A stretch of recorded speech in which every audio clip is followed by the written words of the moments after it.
Eu sou Gabriel Aleixo, como Gabriel é um nome muito comum, o pessoal me conhece mais como Aleixo, meu sobrenome. Eu sou pesquisador aqui, onde a gente está gravando no momento, do Instituto de Tecnologia e Sociedade do Rio de Janeiro, desde o comecinho do ITS, em 2013. E foi nesse começo, desde esse começo de trabalho como pesquisador, na verdade, meu primeiro ano ainda como estagiário aqui no ITS, em que eu comecei a explorar mais a fundo, tanto profissionalmente quanto como curiosidade profissional, o universo, eu diria que de 2013 até 2014, das criptomoedas, e de 2015 em diante, que começou-se a falar efetivamente de blockchain enquanto protocolo, enquanto tecnologia, que foi justamente no começo da Ethereum ali, né?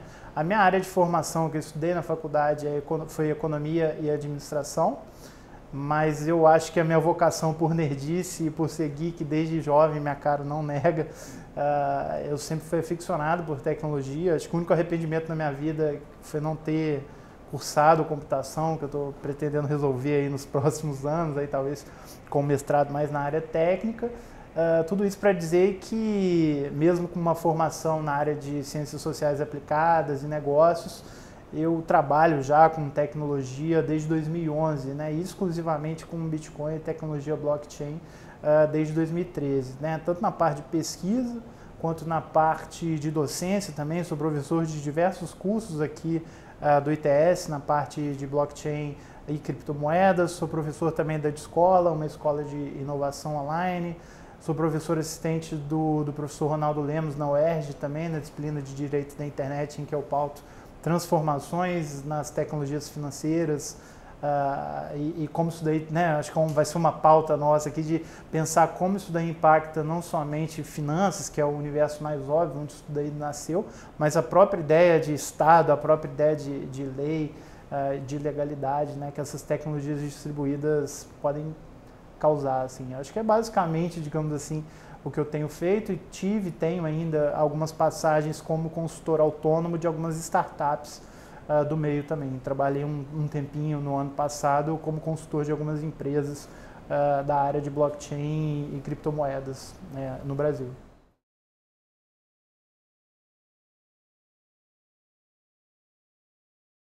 Quem não conhece, por favor, conheça o nosso site itsrio.org, lá tem mais informações. Acho que a forma mais fácil de explicar o ITS é contando dos primórdios, né? A gente tem um instituto aqui, o ITS Rio, desde 2013, mas o grupo, né, parte desse grupo aqui, hoje contemplando mais de 25 profissionais, parte dele, principalmente os diretores fundadores aqui do instituto, eles já trabalhavam juntos desde 2003, né? As raízes aí do ITS se encontram na Escola de Direito da Fundação Getúlio Vargas, aqui do Rio de Janeiro, onde essas pessoas trabalhavam juntas no Centro de Tecnologia e Sociedade da FGV, até que depois de 10 anos trabalhando juntas, quiseram formar um instituto independente, ligado não somente a uma, mas várias faculdades, e não somente com pesquisas na área do direito aplicado à tecnologia, mas entendendo as implicações sociais, econômicas e afins da tecnologia, tá? Foi com essa ideia que os professores, os diretores fundadores aqui, o Ronaldo Lemos, Carlos Afonso e o Sérgio Branco, criaram o ITS. O ITS é basicamente uma instituição de pesquisa, de desenvolvimento de projetos e de educação, com cursos, em sua grande maioria, ao vivo para todo o Brasil, através da internet, então bem inclusivo nesse sentido e até acessível para os mais variados públicos, além de oferecer também workshops práticos, cursos em alguns casos presenciais e afins.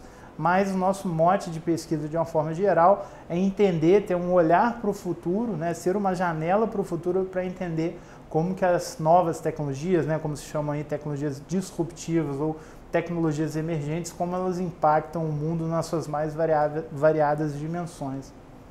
Perfeito. E para quem tem interesse, de repente, participar do ITS ou desenvolver algum projeto, como é que... Olha, eu vou me focar aqui especificamente até na parte de blockchain e criptomoedas, porque iniciativas são muitas no ITS. A gente tem vários cursos online, alguns pagos, mas alguns gratuitos também. A gente tem, como diz o nome da série, as varandas ITS, que são momentos em que nós trazemos pesquisadores, empreendedores, trazemos empresários, trazemos gestores públicos para discutir um determinado tema ligado à tecnologia e seu impacto. Então já discutimos desde criptomoedas até aplicações de tecnologia blockchain no setor elétrico, aplicações de blockchain no setor público, já discutimos indústria da moda, já discutimos games, realidade virtual, internet das coisas. Acho que a forma mais simples e direta de se envolver com ITS é marcando presença nos eventos ou nos nossos cursos, mas a gente tem, por exemplo, grupos de pesquisa com duração de 1 ano, tá? Pessoas que têm esse interesse, seja por curiosidade pessoal ou porque atuam nesse campo de pesquisa acadêmica, afins, podem se envolver diretamente. E claro, a gente também está aberto a receber propostas aí de projetos, de cursos e afins. Assim, o nosso mote é sempre trabalhar em rede.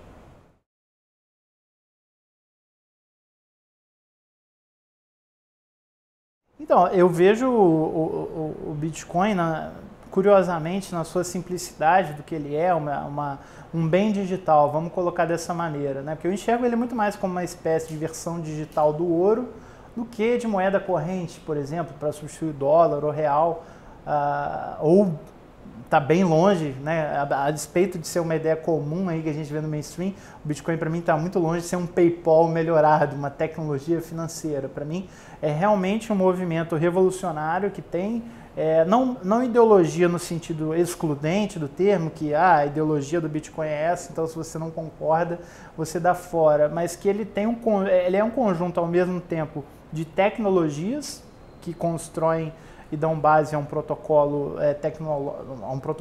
né, técnico revolucionário, que permite você fazer transações sem depender de terceiros, como a partir de outras aplicações da tecnologia e também o próprio Bitcoin enquanto uma reserva de valor independente de bancos centrais ou bancos comerciais, eu acho que é um chamado à autonomia no sentido financeiro e como a gente já está começando a ver. Antigamente, quando eu ia dar uma entrevista, um curso, eu falava no futuro, hoje eu falo no presente, como algumas transformações já têm tomado diversas indústrias, a gente oportunamente vai falar aqui de cadeia de suprimentos, identidade digital, transparência pública, né? O que antes surgia no blockchain, o que antes surgia no protocolo Bitcoin como um dinheiro sem bancos, uma forma de você realizar pagamento, investimentos e poupança sem depender de ninguém. Hoje, a partir da generalização não somente do que a gente entende pela tecnologia blockchain, outras blockchains, como o próprio Bitcoin, a gente consegue fazer uma série de coisas a partir da utilização de registros. A gente está vendo soluções de escalabilidade como Lightning Network, que vão servir não somente para pagamentos, como para transferências de outra natureza. Então, para mim, a minha definição assim, pessoal de Bitcoin está muito mais ligada com uma tecnologia libertadora, no sentido de trazer mais autonomia e soberania para o indivíduo, para as pessoas, para os cidadãos, do que colocá-lo fechado como uma questão financeira, como uma tecnologia de pagamento ou coisa assim, tá? Talvez por eu ter me aprofundado no Bitcoin já no meio da história, né, eu passei a me dedicar quase que em tempo integral à pesquisa e ao desenvolvimento de projetos vinculados a Bitcoin desde 2013, tendo o Bitcoin sido criado na prática em 2009. Como eu já peguei a revolução em curso, eu falei, cara, isso é muito mais do que dinheiro. Talvez diferente de alguém que conheceu ali em 2009, 2010, que ainda era uma coisa pequena, né? É igual a gente comparar quem conheceu a internet em 95 com quem conheceu a internet em 2018, né? Se perguntar para um jovem de 15 anos, nativo digital, o que é a internet para você, ele vai rir da sua cara. A internet não é uma coisa. É como se perguntar o que é o ar para você, né? É uma coisa que permeia todo o resto, né? Acho que, claro, o Bitcoin está longe de ser ainda um protocolo que permeia tudo que a gente faz, mas eu acho que é bem provável que num tempo menor do que muita gente espera, a gente chegue mais próximo disso. Não somente um protocolo para pagamentos, como para transações descentralizadas das mais variadas naturezas. E claro, com apoio de outras blockchains como Ethereum e afins, o impacto disso é ainda maior.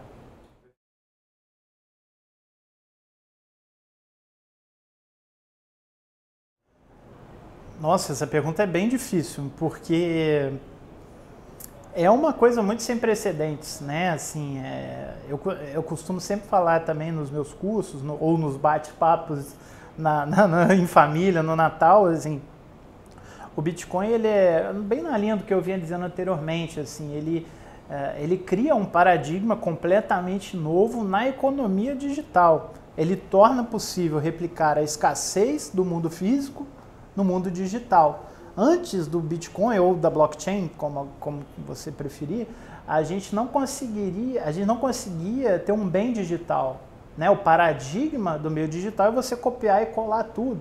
Inclusive, não entrando aqui em mérito de pirataria ou coisa parecida, a grande beleza da abundância dos meios digitais é que você tem uma música, você dá Ctrl+C, Ctrl+V e eu tenho também, você não deixa de ter a música, né? Isso pode parecer muito legal, como é de fato a internet para profusão e para transferência de informações, mas por que a gente viu a desmaterialização da música, a desmaterialização do vídeo e não viu do dinheiro? Porque não existia uma forma de você criar um bem que ele seja escasso, né? Uma coisa como o Bitcoin se comporta como ouro digital. Então, assim, você me pergunta, as pessoas estão preparadas para uma transformação desse tipo? Eu acho que não, acho que ainda não. As pessoas não estão preparadas, especialmente quando a gente olha num contexto das economias emergentes, dos países em desenvolvimento, como é o caso do Brasil e de outros do sul global. A gente olha para lugares em que existem, claro, carências ainda maiores. Claro que se eu estiver falando de Venezuela ou de Argentina no passado, por mais que esses países tenham outras carências que parecem mais urgentes, essas pessoas estão muito acostumadas a lidar com crises monetárias, então por mais contraintuitivo que possa parecer, um venezuelano está muito mais preparado, né, porque ele tem incentivos muito fortes, ele tem que ir atrás, para ele é uma questão de sobrevivência. Para mim, hoje, graças a Deus, por não estar num contexto como esse, pode ser, para que o Bitcoin é interessante? Como um veículo autônomo de investimento ou como uma forma barata e independente, a depender do caso, de eu enviar dinheiro, uma certa quantia para fora, fazer um pagamento. Então, assim, eu, por exemplo, meu caso pessoal, eu já estava preparado para o Bitcoin, tanto por já estar olhando para isso com um olhar crítico para o sistema monetário tal qual ele funciona, essa coisa de moedas que por vezes acabam tendo um nível de inflação muito acima do desejável, essa questão de corroer o poder de compra do cidadão, a questão do imposto inflacionário. Então, por eu já ter um background, né, crítico nessa área econômica, eu diria que eu me sentia preparado, alinhado com alguns ideais do Bitcoin, e por ter esse background nerd, geek também, a usabilidade do Bitcoin, que tem melhorado bastante, mas que era bem árduo ainda no começo, de você ter que guardar a sua chave privada com muito cuidado, aquela coisa, aquela dificuldade toda, eu já estava preparado para aquilo, tá? Mas se a gente pega um cidadão médio, eu acho que é uma combinação desses fatores, a pessoa sofrer com dores que o Bitcoin ajuda a sanar e ter uma certa formação que permita utilizar a tecnologia. Então, por incrível que pareça, talvez para algumas pessoas que estejam nos assistindo, eu acho que o fator crítico é muito mais social do que tecnológico, tá? Porque a tecnologia, não sei há quanto tempo você utiliza a internet, mas eu lembro que tem um recorte, um print de uma revista de 1994 falando é muito simples mandar um e-mail, aí vem 4 parágrafos explicando como você configura o servidor de entrada, o servidor de saída. O e-mail era uma coisa que você recebia, né, que quase que uma versão, né, digital do correio. Você tinha que guardar a mensagem com você, não estava na nuvem e coisa parecida. E hoje você simplesmente escreve para quem vai, aperta Enter e sabe que a mensagem chega.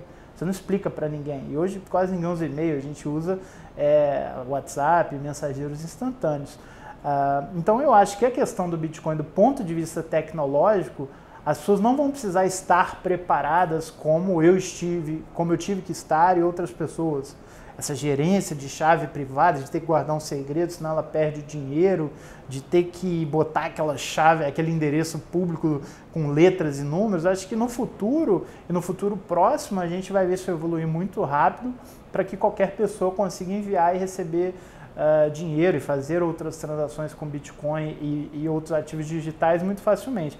O que me preocupa é muito mais a questão de educação econômica, educação financeira e uma perspectiva social que permita às pessoas não apenas assimilar o conceito, principalmente num país como o Brasil, que por incrível que pareça tem muita gente que não tem coragem de botar o cartão de crédito na internet, né? Assim, claro que é uma coisa que num certo sentido exige um cuidado básico com segurança da informação, mas tem pessoas que, meu pai, por exemplo, só faz transferência no caixa eletrônico, né? E eu já tentei convencê-lo várias vezes, transmitir a minha segurança a ele, nesse sentido. Então tem uma questão de uma curva de aprendizagem, uma curva de assimilação, que me preocupa muito mais em termos de preparo no nível social do que no nível tecnológico.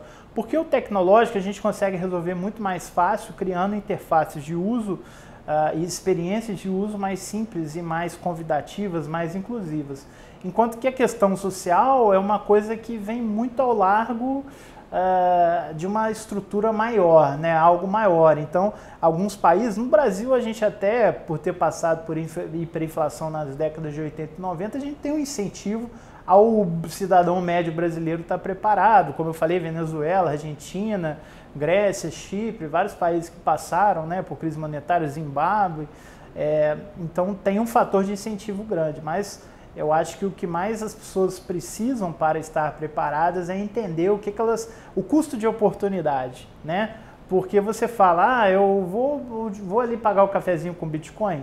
Vamos ser sinceros, não precisa. Eu passo um cartão de crédito, funciona perfeitamente.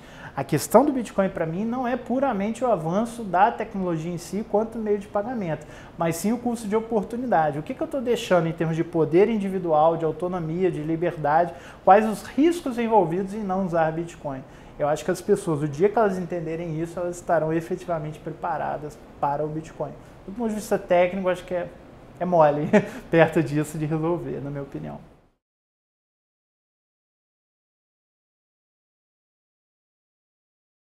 Então, eu não sei se eu vou ser ingênuo ou otimista, talvez eu seja um pouco dos dois, mas eu tento transmitir a você aqui a minha opinião da forma mais neutra possível.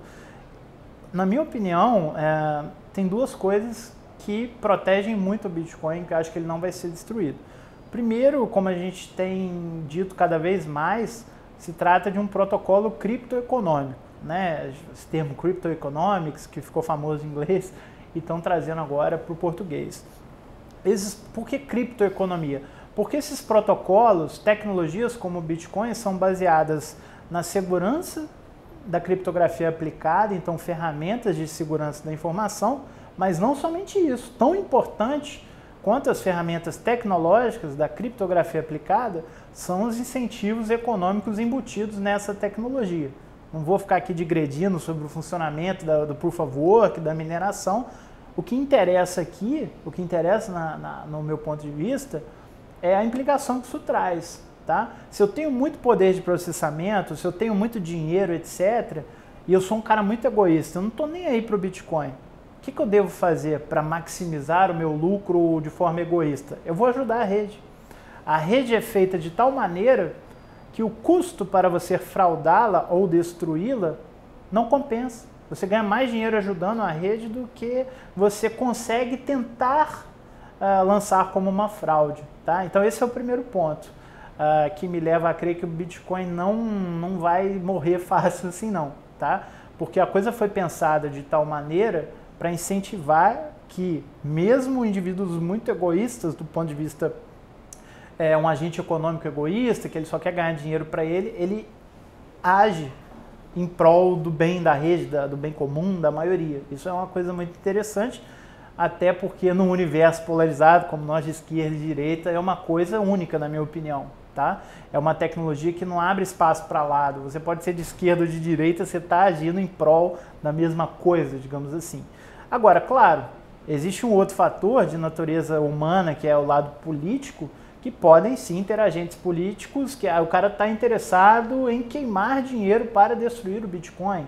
Então não sei, não vou aqui ficar com teoria da conspiração, mas e se a Coreia do Norte quiser destruir o Bitcoin, se uma agência nacional de segurança norte-americana quiser destruir o Bitcoin, não sei se tem razões ou interesse para tal. Então essas empresas, não exatamente empresas, mas esses agentes de Estado, ou mesmo porventura uma empresa de bilhões de dólares de valor de mercado, poderiam dispor de recursos financeiros, recursos de poder de processamento computacional para prejudicar essa rede, fazer lobby com o governo para colocar regulações restritivas, proibitivas, como a gente viu no caso da China e afins. Isso é possível, eu não tenho bola de cristal, não dá para falar se vai acontecer ou não. A minha opinião, por isso eu brinco em relação a isso, talvez possa parecer um pouco ingênua ou um pouco otimista, mas o meu ponto é, os agentes que hoje estão interessados eventualmente nisso, em destruir o Bitcoin, perderam o timing. Acho que a coisa já está absurdamente grande para ela ter se tornado imparável. Né? Se tivessem atentos ao Bitcoin em 2009, em 2010, eu acho que ainda era tempo. Mas eu te digo, pela escala que a coisa tomou e pela importância, as pessoas acham às vezes, quem vê de fora, que o Bitcoin não é importante, porque parece uma coisa só do entusiasta. As pessoas não têm ideia do tamanho que isso se tornou na economia real. Eu não estou falando do Bitcoin ter se valorizado, eu estou falando dos bilhões de investimento de fundos tradicionais, para citar só um exemplo do Vale do Silício, defendendo, eles têm um stake, eles têm interesse nessa indústria. Então não vai ser um governo, uma empresa que vai... mesmo num delírio maluco de querer destruir o Bitcoin, que vai conseguir fazer isso sem ser, né, plenamente prejudicial para a imagem, etc. Então, acho que tanto do ponto de vista técnico quanto do ponto de vista socioeconômico, digamos assim, o Bitcoin está muito seguro. Ele já está bem longe desse ponto em que ele poderia ser ceifado ali no começo.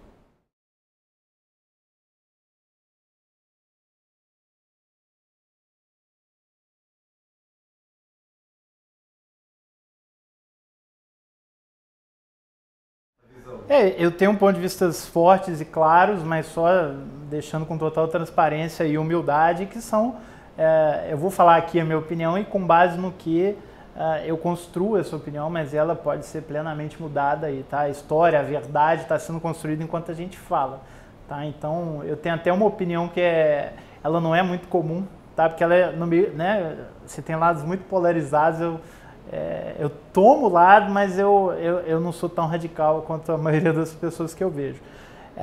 Quanto a essas pessoas que falam assim, o Bitcoin é legal, mas vai vir uma coisa muito melhor, que faz 1 milhão de transações por segundo, sem taxa, como se existisse almoço grátis, né? Mas assim, uma coisa que eu acho interessante é de observar, não apenas por essa coincidência de criptografia aplicada e de criptomoeda, digamos assim, não apenas pelo que elas têm de comum, mas também por outros aspectos, que é o seguinte: a insegurança da informação, quanto mais antigo um algoritmo criptográfico, quanto mais antiga uma ferramenta da criptografia aplicada, mais segura ela é. Quando você fala, cria uma nova função de hashing, como foi feito por uma famosa criptomoeda, achou-se um bug ali. Então, diferente do aplicativozinho para fazer pagamento que você usa no seu Android ou no seu iPhone, o melhor não é o mais novo, o mais avançado. A ideia de inovação em segurança da informação ela é completamente diferente. Geralmente, óbvio, isso não é uma regra absoluta, tá? Mas para muitas coisas, para a maioria das coisas em segurança da informação, quanto mais antigo, mais provado, quanto mais provado na prática, mais seguro é melhor. Eu acho que isso se aplica perfeitamente a Bitcoin, tá? Se estivermos falando de certas mensurações, transações por segundo, com certeza vai ter moeda melhor. Se eu estiver falando de tamanho do bloco, com certeza tem, né, de tempo de geração para confirmação de geração do bloco, tempo de confirmação da transação e etc. Agora, do ponto de vista de segurança da rede, e que a gente fala no caso da tecnologia blockchain em grandes redes abertas e descentralizadas de verdade, como é o caso do Bitcoin e da Ethereum, principalmente hoje, eu acho que o grande trunfo é a questão de censorship resistance, né, de resistência à censura e de imutabilidade, né? Se o Ethereum, o pessoal já brinca que teve a questão do hack no DDAO e tiveram ali que fazer uma edição na blockchain, se é Ethereum, que é uma rede extremamente descentralizada, já é alvo de críticas aí em alguns momentos, você imagina se a gente conseguisse, todo mês, toda hora vai ficar atualizando, e quando você lança uma inovação no protocolo em si, na base da coisa, da tecnologia, você amplia a superfície de ataques. Então, ok, inovação é legal, eu não acho que tem que ficar parado, acho super importante, mas inovação com cautela e que não coloque o que eu brinco como cláusulas pétreas, como fatores primordiais de funcionamento e que agregam valor à tecnologia do Bitcoin, sem colocar isso daí em risco, tá? Quanto à questão da escalabilidade em si, por isso que eu brinquei, a minha opinião talvez seja muito incomum. Quando houve o fork do Bitcoin Cash, e a gente passou a ter o Bitcoin, né, que alguns críticos chamam de Bitcoin Core, quando a gente passou a ter Bitcoin e Bitcoin Cash, eu falei, isso é o cenário perfeito, né? Você não gosta do Debian, você acha muito técnico, né, quem usa Linux, você lança o Ubuntu, não gosta do Ubuntu, faz uma interface melhor com Linux Mint, enfim, você cria forks. É claro, a gente não, como se trata de protocolos financeiros em que o efeito de rede é muito grande, vou criar aqui uma moeda e vai bombar. Não vai bombar porque ninguém usa. Uma moeda, enquanto capitalização, o valor de mercado dela é maior, quanto maior o efeito de rede, né? Que aquilo ali tem, a capilarização, quanto mais lugares você conseguir que aquilo ali tenha utilidade, seja como meio de pagamento ou como reserva de valor, investimento, etc. Mas assim, eu prefiro muito mais que você tenha, nessa lógica científica mesmo, você ter diferentes projetos tentando diferentes soluções, do que um determinado grupo e um grupo minoritário em alguns importantes sentidos, tentando tomar o projeto e fazer de uma determinada forma, tá? Se você está insatisfeito, cara, numa boa, assim, não estou falando isso de forma pejorativa, pega o teu grupo e lança uma coisa melhor. Então, o Bitcoin Cash é melhor que o Bitcoin? Hoje, provavelmente não, senão a cotação não estaria maior de lá do que aqui. Mas nada impede de que o Bitcoin Cash evolua nessa coisa de aumentar o tamanho dos blocos, que isso se mostre funcional e num nível de centralização / descentralização satisfatório, entendeu? Eu vejo com muita clareza que que a solução de escalabilidade de você criar second layers, como por exemplo no caso da Lightning Network, eu acho que o que eu já estudei é que isso daí preserva muito mais a descentralização da rede no longo prazo, assim, né? Se a gente ficar aumentando indefinidamente, não de pular de 1 para 2 mega para 8 mega, tá? Isso daí eu acho que foi até uma certa birra, poderiam ter aumentado um pouco o tamanho do bloco para solucionar algumas questões, né? Que era a proposta lá do Segwit 2x, aumenta um pouco o tamanho do bloco, coloca ali o Segwit em cima do qual a gente pode construir as aplicações de Lightning Network, etc. Tá? Me parecia até uma proposta razoável a despeito da forma meio ruim como ela tentou ser implementada. Mas eu acho extremamente positivo, tá? Acho que, inclusive, eu olho com muito otimismo a Lightning Network. Para quem já acompanha há mais tempo, ela está evoluindo absurdamente rápido. Os casos de uso já começam. Eu li literalmente hoje, aqui no dia que a gente está gravando esse vídeo, que a Microsoft quer começar a implementar, utilizando a Lightning Network, um sistema de identidade digital. Então você vai conseguir fazer transações e autenticações de variados casos, não somente para casos de uso financeiro, graças à Lightning Network, tá? E é uma tecnologia que, no meu entendimento, preserva a questão da descentralização, porque você continua tendo a segurança on-chain, da blockchain do Bitcoin, você continua tendo um tamanho de bloco que ele é acessível para muito mais gente do que se você sair. Porque quando você aumenta, por que o bloco do Bitcoin tem 1 mega, por que não tem 1 gigabyte, né? Não é só ir lá e aumentar? Não, isso daí gera custo de armazenamento, principalmente custo de banda larga, né? Você imagina você coordenar uma rede descentralizada com literalmente dezenas de nós, você tem que transferir 1 gigabyte para 10 mil máquinas. Isso é muito complexo, tá? Enfim, pessoas muito mais gabaritadas do que eu na área de sistemas distribuídos já me explicaram isso, tá? Então, eu vejo dessa maneira. Por isso que eu digo, eu estou mais no lado de você criar camadas em cima da blockchain principal que consigam fazer outras coisas. Hoje a gente tem a Lightning Network como uma sidechain primordialmente para pagamentos instantâneos, que está funcionando muito melhor do que eu esperaria e que carece de 2 problemas, como qualquer tecnologia nova, na minha opinião. Primeiro, a liquidez. Você não consegue fazer pagamentos muito grandes ainda. A liquidez envolvida ali, né, na Lightning Network, hoje, no momento da gravação desse vídeo, é da ordem de centenas de milhares de dólares, enquanto que, sei lá, a liquidez hoje, infelizmente, eu não tenho, gostaria, mas se eu quisesse fazer um pagamento de 50 milhões de dólares, uma transferência em Bitcoin, você tem liquidez para isso hoje. No Brasil, e se eu quiser mandar, sei lá, para os Estados Unidos, para Hong Kong, você tem liquidez para isso sem dar um spike absurdo no preço, né? de você comprar ou vender grandes volumes. Mas na Lightning Network, como ainda está, de certa forma, num beta, embora já esteja implementada, né? E outras tecnologias vão ser construídas em cima disso também, eu acho, eu vejo com muito bons olhos assim, a coexistência de diferentes soluções. Tanto no caso, isso que é interessante, né, da coisa descentralizada. Você tem tanto Bitcoin Cash, que acredita na escalabilidade aumentando o tamanho do bloco, coexistindo com um Bitcoin original, que pelo menos os desenvolvedores-chefe a cargo do projeto e uma parcela significativa da comunidade em torno do Bitcoin original concordam com essa solução de escalabilidade em segunda camada, e esses são só os principais projetos, né? Tem outros lá, o Bitcoin Gold, hoje tem 20 Bitcoins, né? E Lightning Network não é uma coisa só. Existem hoje 3 implementações diferentes dessa mesma tecnologia e tem pessoas pensando em outras formas. Mimblewimble, que é um nome engraçado, né? Tirado lá do livro do Harry Potter, que é outra forma de você conseguir ampliar a escalabilidade da rede. Então, eu acho isso muito bonito, sinceramente, assim.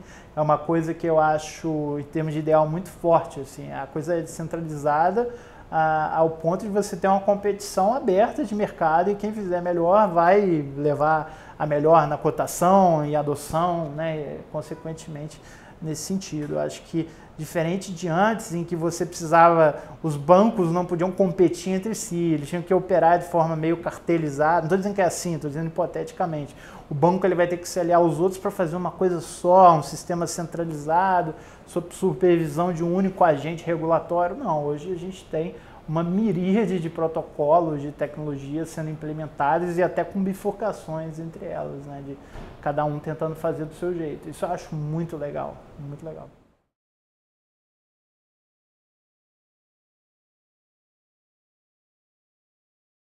Então, desculpa, inclusive, talvez te decepcionar, mas depois eu vou retomar o seu entusiasmo. Na minha opinião, o contrato inteligente se não é uma coisa muito fascinante e muito interessante. O que é interessante, aí você já vai entender em breve o que eu estou querendo dizer, é como smart contracts, contratos inteligentes, quando a gente soma com blockchain, implementados em blockchain, aí a coisa fica bonita. Já vou te explicar por quê. Se a gente for pegar a definição de contrato inteligente, ela nasce no começo da década de 90 com o Nick Szabo, né? O Nick Szabo é um cientista da computação e jurista norte-americano, curiosamente uma pessoa que estudou direito e ciência da computação, além de ter uma visão profunda sobre economia. Não por acaso considerado por muitos e por mim o maior suspeito de ser o Satoshi Nakamoto, o criador do Bitcoin. E em 1993, quando muitos de nós nem sonhávamos em ter um computador, utilizar a internet, mal existia internet comercialmente falando naquela época, ele já estava conceituando a ideia de contratos inteligentes. E mais do que isso, falando que a gente, em breve, né, em 1993 até 1997, quando ele conduziu as pesquisas e publicações na área de contratos inteligentes, ele já estava falando, não apenas a gente vai ver a materialização dos contratos inteligentes, como a gente vai utilizar isso em dispositivos do dia a dia. A gente não vai precisar de um mainframe, uma coisa que só a IBM ou a Oracle vão conseguir, ou a Microsoft, grandes empresas de tecnologia vão conseguir operacionalizar. E ele estava certo, né? Hoje qualquer pessoa com um celular, e olha só, não precisa nem ser smartphone, embora muitas pessoas hoje, a grande maioria da população já tenha acesso a smartphone, nem que seja um mais baratinho, mas você consegue, por exemplo, assinar transações de Bitcoin, por exemplo, enviar via SMS, com um celular Dumb, né? Um Dumb phone. Isso é fascinante, você vê que um cara com essas pesquisas lá de trás, ele acertou muito em cheio, né? E qual a definição, com base na pesquisa do Szabo, que eu vejo, né? O contrato inteligente, ele nada mais é do que um programa de computador, uma aplicação computacional, que ela é escrita para, uma vez satisfeita uma condição A, ela executa uma ação B. Então, é uma aplicação computacional, um programa de computador, um aplicativo, como queira entender, que ele automatiza um determinado processo. E o que torna um contrato inteligente? Pensa num contrato, o que torna ele inteligente? Ou então, pensa num software, numa aplicação de computador ou uma aplicação tecnológica. O que torna ela um contrato inteligente? É a capacidade que em inglês a gente chama de self-enforcement. Um contrato ele é inteligente se ele é capaz de fazer cumprir a ele mesmo. Tá? Ou seja, um contrato inteligente é um contrato, é uma relação contratual entre duas ou mais partes, estabelecidas única e exclusivamente a partir de software computacional e que ela não precisa de juiz, ela não precisa de auditor, ela não precisa de uma câmara de arbitragem para decidir o que tem que ser feito. O próprio contrato é capaz de observar os protocolos de controle que vão dizer se o contrato foi cumprido ou não, as cláusulas do contrato. Por que eu brincava com você que contrato inteligente, se a gente for ver pura e simplesmente, não é uma coisa tão revolucionária? Porque uma máquina de refrigerante, de venda de refrigerante, é um contrato inteligente. Uma catraca que você utiliza para entrar no trabalho, quando você apresenta o cartão comprovando que você trabalha ali, ela é um contrato inteligente. Por quê? É um contrato inteligente, por exemplo, no caso da máquina de refrigerante, programado com base em duas cláusulas. Você deu dinheiro? Se você deu dinheiro, você ganha crédito. Você tem crédito? Você tem direito a escolher um refrigerante. Se escolher o refrigerante, ele cai e você pega.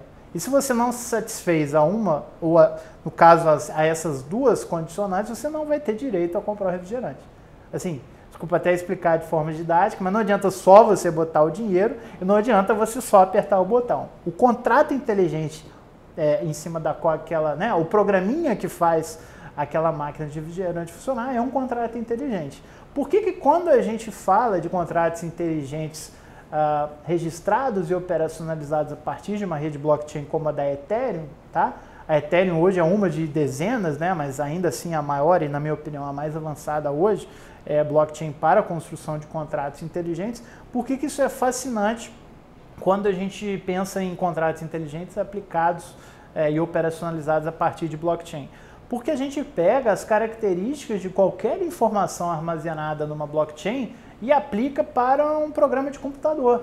Ou seja, qualquer informação, uma vez gravada numa blockchain, pelo menos quando eu estou falando de uma blockchain pública, como é o caso do Bitcoin, Ethereum, qualquer informação, uma vez gravada numa blockchain pública assegurada por muito poder computacional, ela se torna, né, depois de um certo tempo, uma hora, por exemplo, no caso do Bitcoin, ela se torna imutável, 100% acessível, porque essa informação não está só no seu computador ou em 3 computadores, a cópia dessa informação está literalmente em dezenas de milhares de máquinas, tá? E você tem total transparência na forma como aquilo dali funciona, né? Então, isso que eu falei, imutabilidade, transparência e acessibilidade, pensa no caso de uma transação de Bitcoin, ou seja, por que o Bitcoin é fascinante? Porque você não gasta 2 vezes o mesmo Bitcoin. Qualquer pessoa pode ir lá na blockchain, na base de dados, verificar isso por si mesma, sem depender de um banco. No banco você confia que o banco fez tudo direitinho. No Bitcoin não, você pode se candidatar a fazer, na posição de minerador, você pode se candidatar a auditar esse processo, ser um auditor da rede na posição de um full node, e você consegue, diferente do sistema tradicional, observar aquilo. Agora, quando eu gravo um contrato inteligente, quando eu tenho na minha blockchain uma linguagem de programação e uma sistemática estruturada na qual eu consigo escrever não apenas transações burras ali, que elas gravam coisas que ocorreram, né, no presente e no passado, mas quando eu construo uma aplicação com base na qual é possível interagir, né, ou seja, eu tenho uma aplicação descentralizada. Quando a gente fala de contratos inteligentes tendo uma blockchain como ambiente, eu estou falando de uma aplicação descentralizada, tá? As coisas vão crescendo em nível de complexidade. Eu posso ter transações numa blockchain, transações estáticas, você fez e acabou.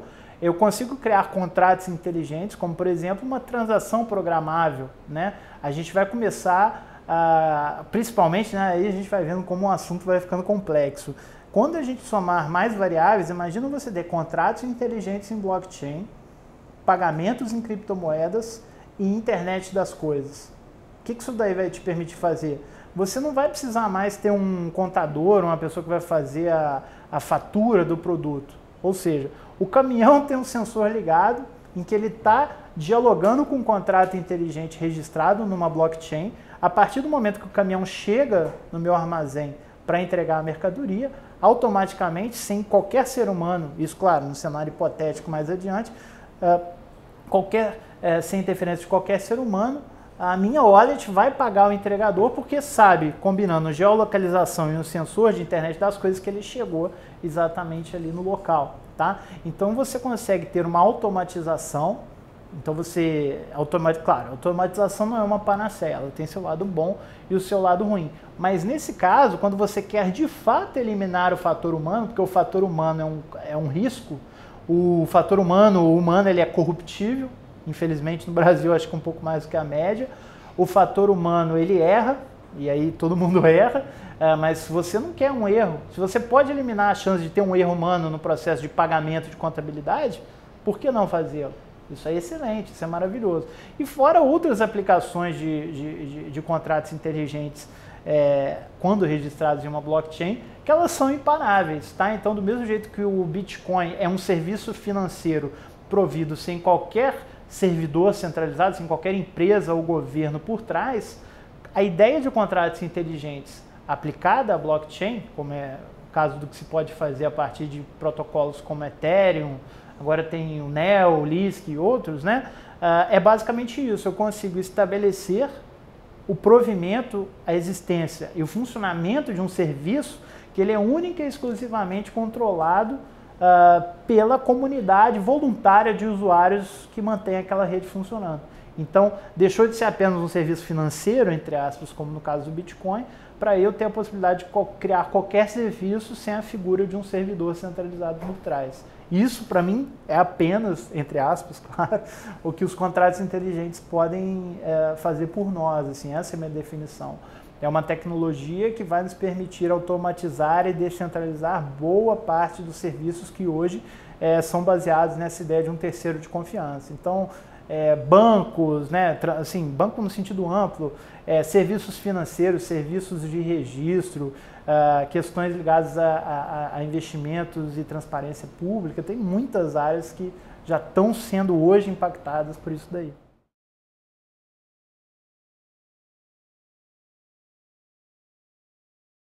Então, essa pergunta ela é bem difícil, porque a gente ainda está descobrindo que é um sistema com a governança descentralizada, né?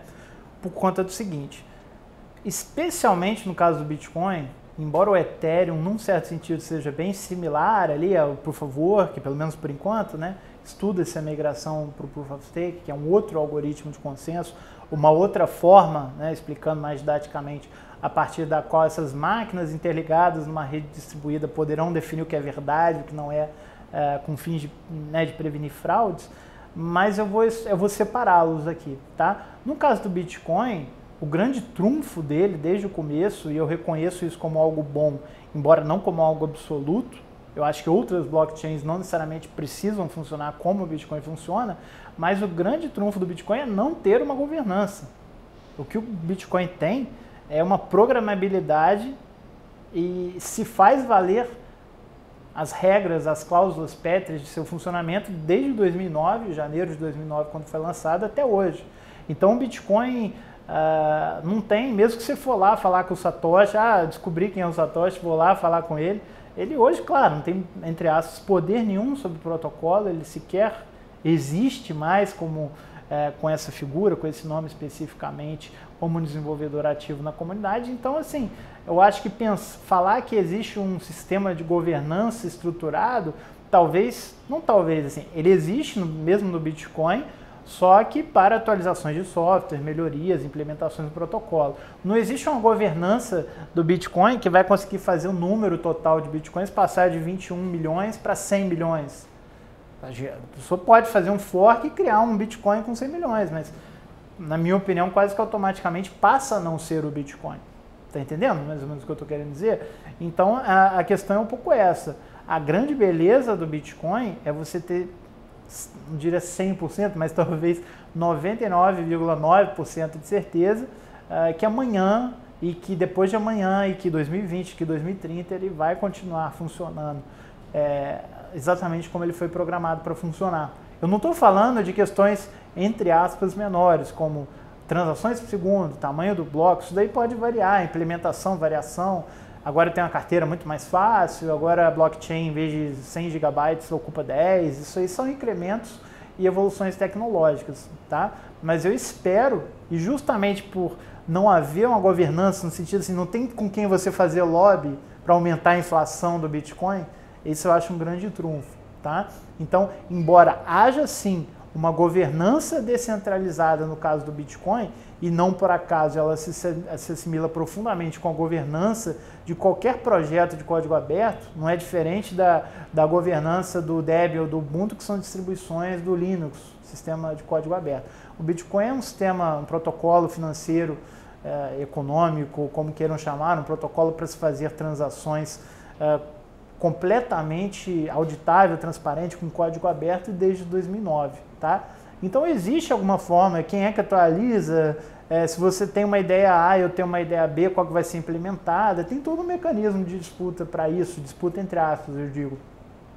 A ideia é que tiver mais tração, que tiver mais apoio da comunidade, por conseguinte vai ter maior poder de processamento computacional da parte dos mineradores. Então eu vejo como uma forma bem diferente da democracia, digamos assim, e que para esse funcionamento particular, eu brigo, né, o Bitcoin é meio com a ditadura do código, né, porque o código manda, não tem choro nem vela, né, como diria a música, e ele funciona simplesmente tal qual foi programado, tá?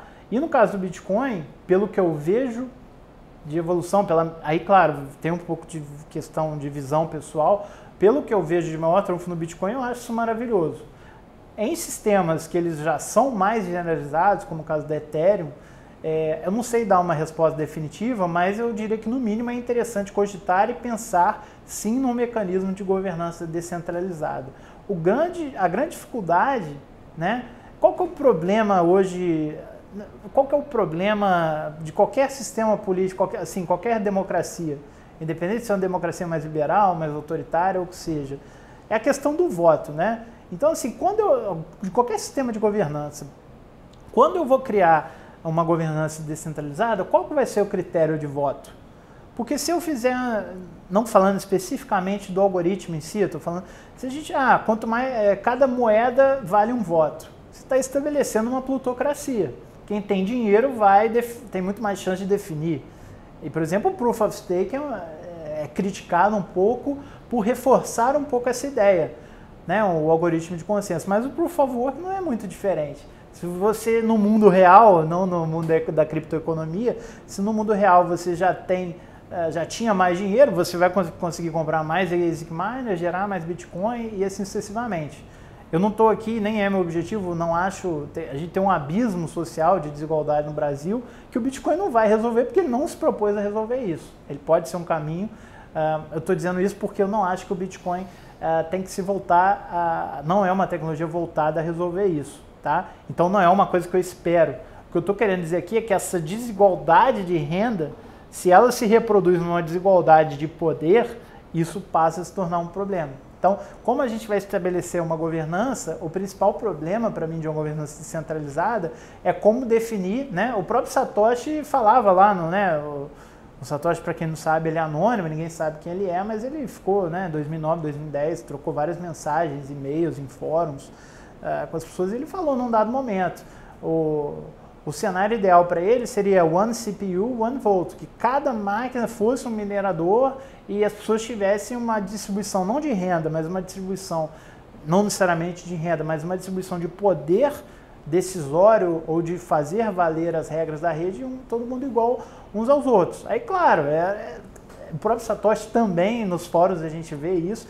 ele já previa que alguém ia conseguir, entre aspas, hackear o funcionamento do algoritmo para minerar com placa de vídeo, depois o ASIC miner. Então, as pessoas ganham vantagem competitiva, né? E isso daí passa a tornar um pouco mais difícil essa visão democrática no sentido tradicional para a governança do protocolo. Mas em questões como plataformas abertas, como a Ethereum, que o grande objetivo da rede é você criar múltiplas funções ali dentro, acho que um sistema de governança descentralizada pode ser sim muito interessante, tá? Porque são tecnologias muito mais suscetíveis a mudanças e inovações do que simplesmente uma coisa que foi criada para ser um bem digital, uma reserva de valor ou coisa parecida. Então, assim, no caso do Ethereum, acho que vai ter muito mais coisas, digamos assim, a ser discutida e resolvida do que do caso do Bitcoin, por exemplo. Então, acho que diferentes protocolos, diferentes blockchains vão depender ou não de diferentes formas de governança descentralizada. A principal dificuldade para mim, embora concordo muito com o seu comentário na pergunta, de que por definição, é uma governança diferente da tradicional, muitas pessoas às vezes criticam, esse Bitcoin é descentralizado, mas tem 50 agentes de mineração no mundo, se pegar as pools maiores, né? Não é tão descentralizado. Cara, mas é muito mais descentralizado que 10 pessoas definindo o futuro da economia mundial no Banco Central americano, assim, grosso modo. Então, ok, não é tão descentralizado quanto a ideologia, quanto as ideias, quanto a hipótese talvez quisesse que fosse, mas é uma coisa muito mais descentralizada do que a gente tem. Então, a mesma lógica, a governança é muito melhor, muito mais descentralizada, não tem uma pessoa que chega lá e fala eu mando, não tem um CEO, não tem nada disso. Mas a gente também não pode se apegar a essa ideia achando que não tem problemas muito sérios para serem resolvidos do ponto de vista da governança. E eu falei só, claro, para mim é o principal, mas eu falei só de um, são vários aqui. Esse principal problema é definir, ok, o que vai valer, o que define um voto? Porque você não tem título de eleitor para decidir o futuro da Ethereum, né? Você não tem ainda, né, embora existam já algumas propostas nesse sentido, você não tem uma identidade digital nesse protocolo. Então, essa é a principal dificuldade, fazer que num sistema que as pessoas podem entrar e sair a qualquer momento e ele continua funcionando exatamente como programado, como é que a gente vai fazer para decidir o critério de voto, entendeu?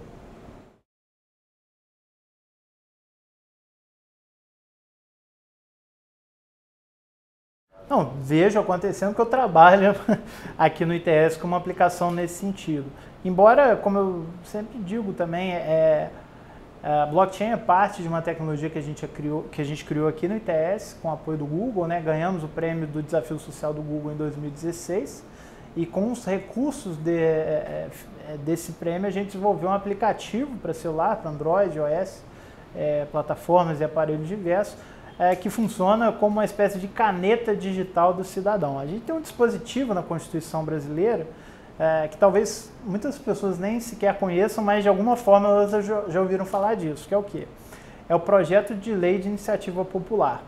Qualquer projeto de lei, se ele obtiver 1% ou mais de assinaturas, 1% ou mais do eleitorado, então cerca de 1,5 milhão de assinaturas, não é tipo democracia direta que aquilo dali vira uma lei. Criei lá um projeto de lei, assinou, virou lei. Não, mas ele é obrigado a ser apreciado pela Câmara, então ele vai para a votação. E claro, qualquer projeto de lei que ele nasça do esforço de uma iniciativa popular, que ele nasça da população, já tem ali um baita incentivo para ser aprovado.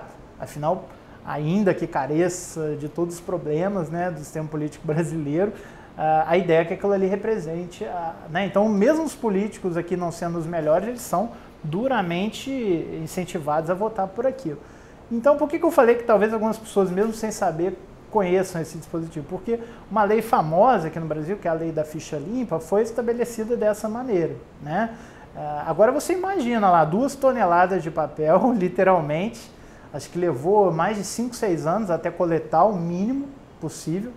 Ou seja, a mesma coisa que foi feita de maneira analógica, literalmente com papel e caneta, e que você teve que mandar 2 toneladas de papel para o TSE fazer uma validação, e obviamente uma avaliação por amostragem, porque não daria para ver uma a uma, né?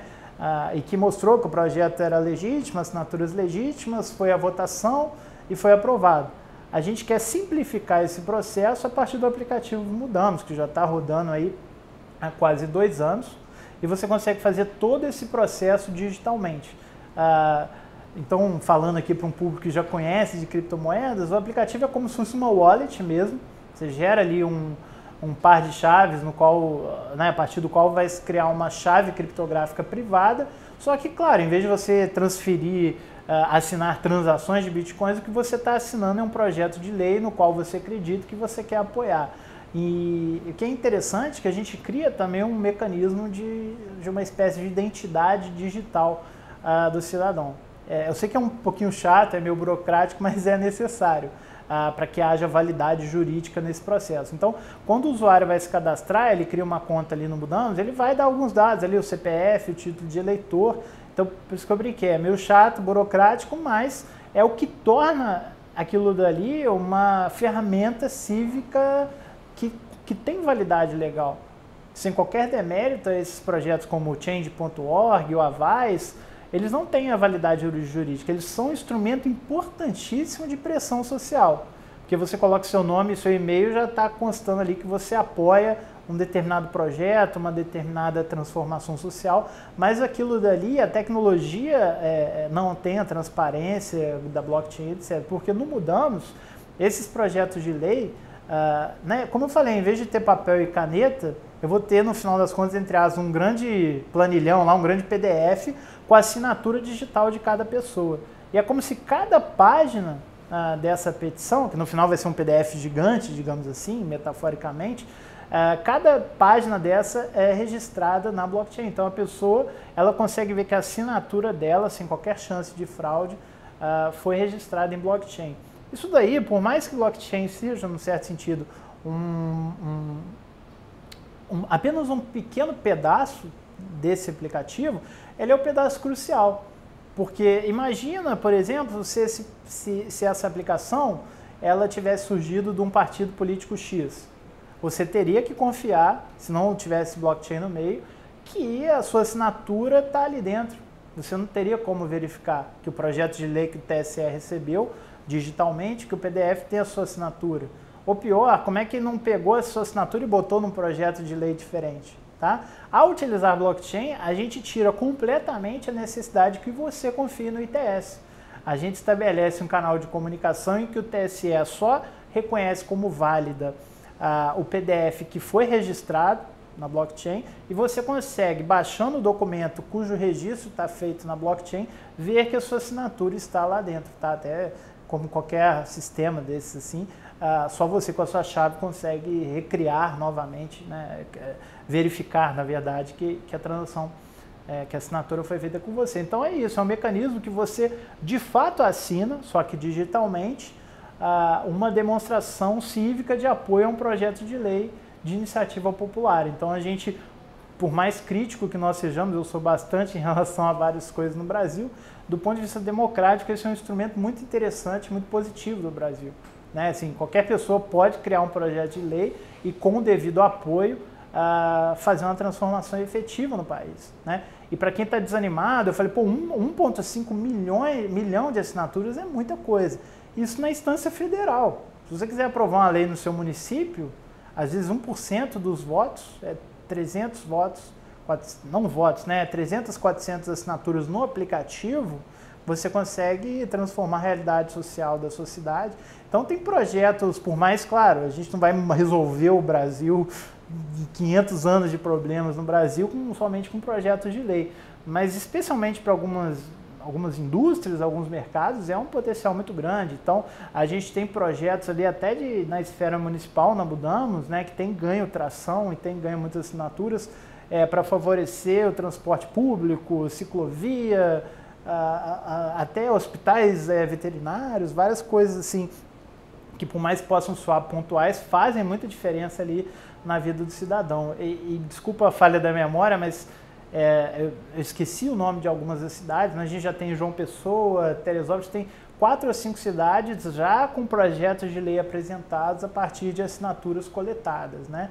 Então isso que nos deixa muito entusiasmados. Por menor que seja a utilização de blockchain, como eu te falei, blockchain só é utilizada nesse projeto para que, né, como se fosse cada página dessa grande petição, ela vai sendo progressivamente, né, uma vez por semana ali a gente registra todas as assinaturas. Essas páginas elas vão formar o documento final, que esse documento final também é registrado na blockchain, ou seja, blockchain como uma ferramenta de transparência pública, né? Então, por menor que seja, não seria possível fazer esse projeto se não houvesse esse benefício de transparência e imutabilidade da blockchain numa rede que não é controlada por ninguém. Porque se eu estou fazendo um projeto que é apoiado pelo partido A e o partido B não gosta, o partido B não tem nada o que fazer. Ele vai dar propina, vai comprar o apoio de mineradores de Bitcoin que vão desligar suas máquinas para não fazer esse registro. É impensável. A grande beleza de grandes blockchains abertas como Bitcoin, Ethereum e outras é isso. Ninguém manipula aquilo dali. É virtualmente impossível além de, por questões que eu já falei anteriormente, não ter muito uso na prática, né? Assim, não ter muita forma de você fazer isso na prática, assim, custaria muito caro. Isso só para falar de uma que eu estou mais envolvido. A gente tem o BNDES aqui até o time do BNDES aqui no Rio de Janeiro, que coordena a iniciativa de blockchain, eles estão tokenizando o real que é investido pelo banco. Ou seja, ao invés de dar entre aspas, uma mala com dinheiro, né, mala com dinheiro é metáfora, eles não fazem assim, mas em vez de fazer uma transferência financeira tradicional que não fica transparente ali para o público, eles estão fazendo todo esse dispêndio de A para B, de B para C, de B para C no ciclo dos investimentos deles. Claro, alguns primeiros projetos estão sendo... criou-se um piloto com alguns primeiros projetos que, ao invés de fazer transferências de maneira tradicional, o que é enviado é uma versão tokenizada do real, né? Então, isso dá total transparência, acessibilidade de como o gasto público está indo de A para B. Chegou lá no ponto G, no ponto J, no ponto K, em que o dinheiro, o real tokenizado tem que ser efetivamente convertido para real, aí somente a parte autorizada vai conseguir fazer aquilo. Então não tem os 10, 20% do político A, do político B, do diretor A ou do diretor B, tá? Por duas razões. Primeiro, que se ele pegar isso, vai estar transparente para todo mundo. Então o político X lá que está preso porque desviou não sei quanto, ia estar explícito ali na blockchain que aquele dinheiro foi para ele. E segundo, ele estaria com o mico na mão, né? Se o político chega lá com um monte de BNDES token lá, converte aqui para real, ele vai ser pego com a boca na botija, né? Então é isso, é uma forma de utilizar blockchain para você fazer com que o investimento público tenha total rastreabilidade, transparência e você tem um mecanismo social. Se você roubou aquele dinheiro, se aquele dinheiro é fruto de um ilícito, você não vai converter aquilo a reais, né? Então alguns casos de transparência pública podem ser implementados dos dois lados. Tanto esse caso do BNDES. O BNDES é o maior banco de desenvolvimento da América Latina, um banco público. Então, lá dentro, por esforço de pessoas que eu tenho orgulho de dizer que eu conheço, que eu contribuo com esse processo, mas pelo esforço de alguns funcionários públicos de dentro para fora, transformando a máquina pública numa coisa melhor e mais transparente. E, por outro lado, tem esse exemplo que eu falei, um exemplo da sociedade civil no caso do ITS. Sem depender de funcionário público, de político, de nada, a gente criou um negócio aqui dentro para aperfeiçoar a democracia brasileira. Isso só foi viabilizado a partir da tecnologia blockchain. Então, dos dois lados, seja lá o político, o funcionário público, ou o indivíduo, a sociedade civil, as organizações do terceiro setor, tem uma longa estrada aí de aplicações da tecnologia blockchain para maior transparência.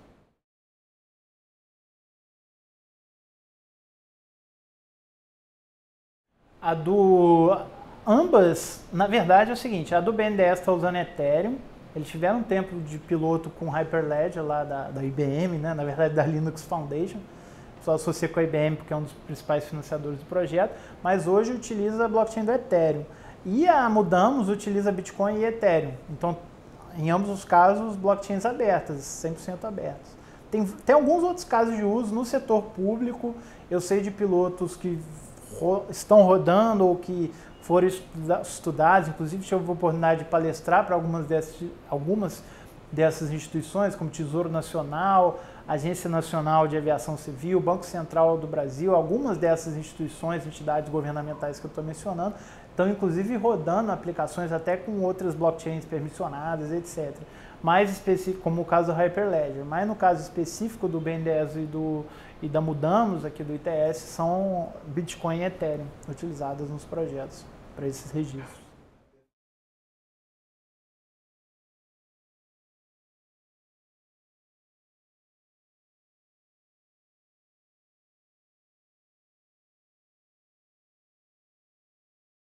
Então, eu tenho novamente, não quero parecer ingênuo, eu tenho uma opinião muito pessoal e particular em relação a isso. Você falou que os projetos estão migrando, né? Acho que eles vão migrar o dia que for para a Lua, para Marte, assim, porque os projetos, blockchain é uma tecnologia global. Eu acho estranho, num certo sentido, claro, não é proibitivo, não está nada errado. O nosso projeto aqui, o Mudamos, é majoritariamente um projeto desenvolvido aqui no Rio de Janeiro, no Brasil, com alguns parceiros de fora, como o Edilson Osório, de fora do Rio, digo, e com algum apoio fora do Brasil também. Mas para pessoas querendo criar projetos, fazer SEOs, não tem por que você só contratar pessoas do Brasil. Você está deixando de ganhar experiência, mercado, etc. Eu acho que projetos baseados especificamente em redes distribuídas não é só pela filosofia da coisa, não. Ele já tem que nascer global, na minha opinião, é uma forma de resiliência e até, sei lá, são benefícios gerais, sei lá, da globalização, sabe? Você ter diferentes pontos de vista, você ter escritório em diferentes locais, etc. Claro que isso às vezes dificulta também. A gente criou aqui no ITS, por exemplo, o projeto Blockchain Hub, porque a gente observou esse seguinte fenômeno, estava crescendo exponencialmente, como continua crescendo, o número de usuários dessas tecnologias que compram tokens, utilizam ou testam serviços, mas não tinha ninguém aqui desenvolvendo projetos, pelo menos até então, 2015, 2016, quando a gente iniciou esse projeto. Tudo isso é para dizer que eu defendo uma utopia nacionalista de que precisamos do blockchain no Brasil? Não, assim, a gente precisa de indivíduos que são entusiastas disso, conectados com o mundo lá fora, e a gente precisa que as pessoas lá fora estejam atentas às demandas que a gente tem aqui, entendeu? O melhor exemplo também é o caso da Ethereum, entendeu? Ethereum tem gente, acho que 13 países diferentes, num time de 30, 35 pessoas, agora já deve ter crescido pra caramba lá, já o meu amigo, nosso amigo Alex Van der Sande deve ter dado mais detalhes. Mas eu acho que é um pouco isso, assim, não para desmerecer, não para deixar de criticar a regulação anacrônica que a gente tem para um monte de coisa no Brasil. Na verdade, não é nem regulação, que graças a Deus a gente não está trabalhando com regulação, no sentido restritivo do termo, dessas tecnologias no Brasil. Ainda é, e eu espero que permaneça assim por muito tempo, um ambiente favorável para se empreender em alguns mercados, como por exemplo o caso de exchange, que tem dezenas quase, no Brasil já tem várias, né? Agora, quando a gente vai falar de SEO, de você criar uma moeda, um token, é muito difícil, não tem uma assimilação, né? Então tem um nome para isso, eu não lembro do termo exatamente no direito, mas é uma espécie de arbitragem, de competição regulatória, né? Então é natural, eu acho que as pessoas têm mesmo que radicar suas empresas na Estônia, na Suíça, em jurisdições mais favoráveis. Infelizmente, a despeito do que alguns empreendedores mais ingênuos, mais inocentes acham, não é barato fazer isso, infelizmente. Você vai precisar pagar caro para um advogado, um escritório, né, na verdade, te orientar com todo esse processo. Eu espero que nos próximos anos fique, principalmente no caso da Estônia, que já tem toda uma tradição, né, de você conseguir fazer as coisas remotamente, digitalmente, acho que deve ser mais rápido e mais barato. Mas eu acho que o esforço ele tem que ser global, porque essas tecnologias são globais, assim, você está entendendo o que eu estou dizendo? Assim, não acho que é questão assim, eu acho que tem uma série de coisas que o Brasil pode fazer do ponto de vista regulatório, mais de desburocratizado que sair criando leis especificamente, só para deixar claro o meu ponto de vista. Tem uma série de coisas que os legisladores, os reguladores brasileiros podem fazer para fomentar aí toda a lógica econômica. Não precisa ser só na Estônia e na Suíça. Por que não no Brasil? Vamos deixar que pessoas que estejam aqui continuem trabalhando aqui, gerem renda aqui, gerem imposto aqui, que seja, entendeu? Então é um passo, mas eu não me focaria somente nisso, entendeu? Porque assim, muitas pessoas às vezes vão se sentir desestimuladas de criar um negócio. Pô, eu estou aqui no Brasil, não vou criar aqui uma empresa de blockchain no Brasil, não vou fazer um SEO no Brasil porque não pode. Cara, é muito mais fácil você resolver isso no caso de uma empresa baseada que constrói um produto na blockchain, do que você querer abrir uma cervejaria, entendeu? Não dá para abrir uma cervejaria aqui, abre uma na Bélgica, entendeu? Que é fácil. Aí você vai exportar para cá, vai aumentar o seu custo. Não, é uma economia puramente digital. Então, curiosamente, assim, não sei se isso é uma visão muito peculiar minha, mas o negócio é digital, então nem interessa muito onde você vai abrir. Eu só acho importante, e aí, claro, é um caso extremo, mas eu acho que vale pelo didatismo que ele evoca, que é o caso da China, né? A China eu teria medo de usar Bitcoin, o negócio é proibido lá, em vários casos, né? Então, assim, a gente tem que criar um cenário favorável para o empreendedor brasileiro, que torne possível, mas o empreendedor, principalmente que está nos ouvindo, nos assistindo aqui, não tem que desanimar porque o Brasil ainda não tem uma posição de vanguarda para quem quer empreender com blockchain. Entendeu? Você quer abrir uma cervejaria, eu falo até por experiência própria, por ser um entusiasta, um cervejeiro caseiro já há algum tempo, eu desistia. Eu desisti, por mais que tenham amigos que seguiram em frente, isso é 5, 6 anos atrás, né? Agora de blockchain eu jamais desistiria, como é o caso do Edilson, entendeu? Talvez se o Edilson quisesse fazer algo que tivesse toda aquela burocracia sanitária e de registro aqui, registro ali, ele tivesse desistido. Então blockchain, não desistam, assim, porque ainda, claro, a gente furou um pouco a bolha, mas ainda tem muita grana disponível nesse mercado, tá? Então você consegue fazer uma captação, lógico, tem que construir uma coisa que esteja fazendo sentido, mas ainda tem bastante dinheiro circulando nesse mercado e já teve gente, assim, a primeira onda, né, a primeira onda, eu diria que de empreendedorismo com blockchain foi essa onda de 2016, 2017. Então, eu acho que já teve gente que sofreu antes para que hoje seja mais fácil, entendeu? De forma geral, o que eu penso sobre isso.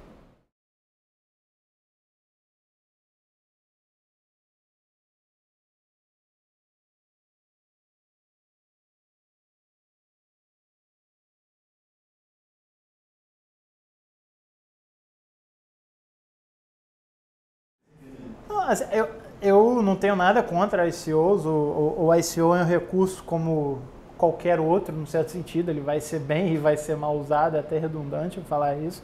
Acho que culpar a tecnologia, um intermediário, etc., por uma coisa que um founder, um cara, um scammer, um golpista fez, e eu sei que há vários, a maioria, inclusive, num sentido ou em outro, de alguma forma, um golpe. Ou uma pessoa que inocentemente promete algo que ela não vai conseguir fazer e que é visível isso para algumas outras pessoas, ou simplesmente pessoas que vão sumir com dinheiro, porque ainda não existe uma interpretação jurídica que defenda mais o lado de quem investe nesse aspecto, tá? Não existe uma assimilação. Mas eu acho que o principal ponto, assim, são atos consensuais entre adultos pensantes, né? Assim, por que investir, por que não investir? Eu acho que não se resume a isso, mas o principal ponto que tem que ser entendido para quem investe em ICO é a lógica do venture capital, é a lógica do capital de risco. É óbvio que quando, né, e é o caso, fundos, até no Brasil, mas fundos no Vale do Silício, em que 5, 6 pessoas controlam 300 milhões de reais que vão ser investidos em diferentes startups, né? Estou falando de meia dúzia de pessoas controlando 300 milhões, os caras vão pensar com muito cuidado onde eles estão botando dinheiro. E claro, eles estudam, eles têm uma noção, né, de regras, de lógica, de quantos negócios investidos vão gerar retorno, em que medida, etc. Né? Eu acho que por ser uma coisa nova e inclusiva, eu acho lindo, eu acho muito legal isso. Tipo assim, qualquer pessoa hoje pode virar um capitalista de risco.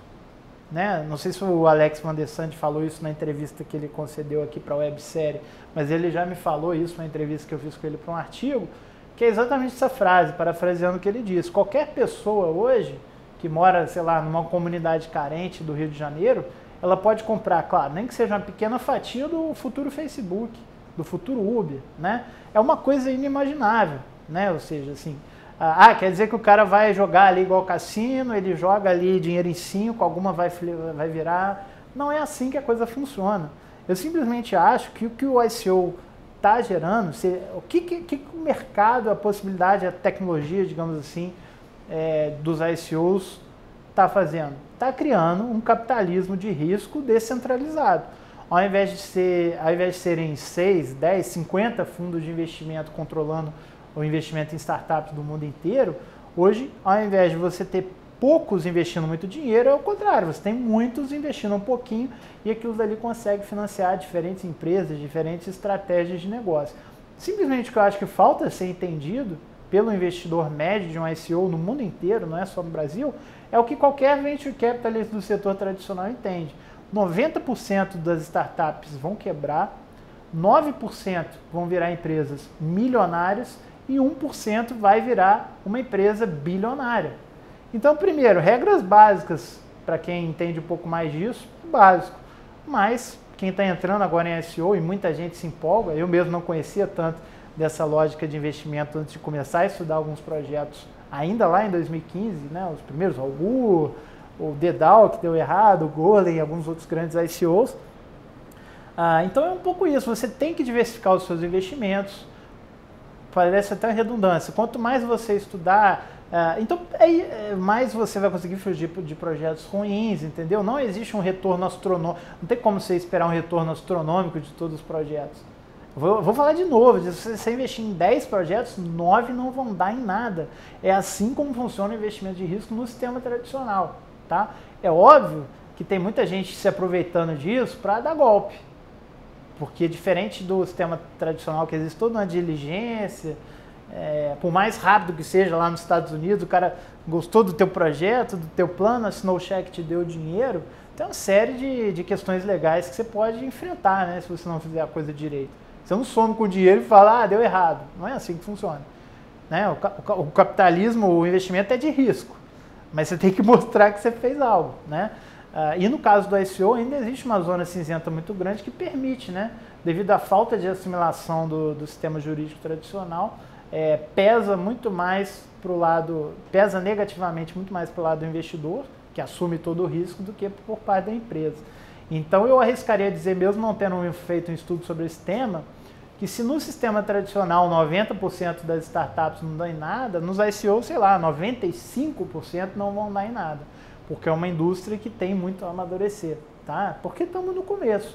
Agora, que não reserva grandes oportunidades, tanto na lógica da tecnologia, quanto por, assim, novas tecnologias muito promissoras estão sendo criadas com base no financiamento coletivo via ICO, né? E por conseguinte, algumas dessas prometem, né, até como critério de investimento, vão dar muito retorno, tá? Sem entrar no mérito de que puramente especulativo, mesmo que o projeto dê errado, você pode ganhar dinheiro no ICO. Então, tem várias sistemáticas que devem ser observadas. Eu puxo a sardinha um pouco mais para o lado do investimento intermediário, um pouco mais conservador, de você analisar os fundamentos de um projeto e prospectar o crescimento dele.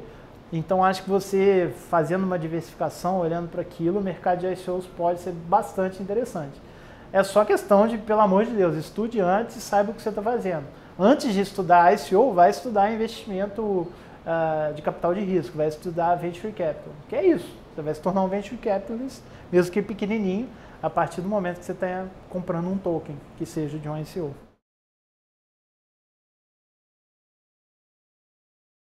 Então, talvez o ITS Rio Token ainda não, mas a gente de fato pretende criar uma moeda, ainda que para um uso mais social, dentro do projeto Mudamos.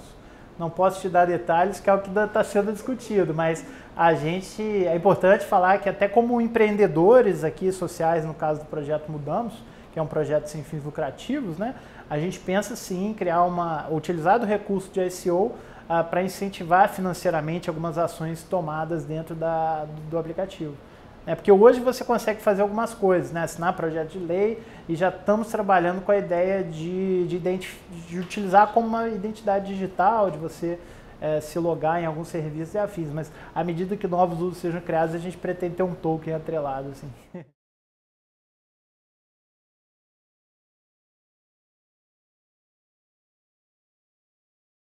Porque assim, a ausência, eu não sou favorável a uma regulação centralizada, que ele escrever na pedra como a coisa tem que funcionar, porque isso é uma tecnologia emergente.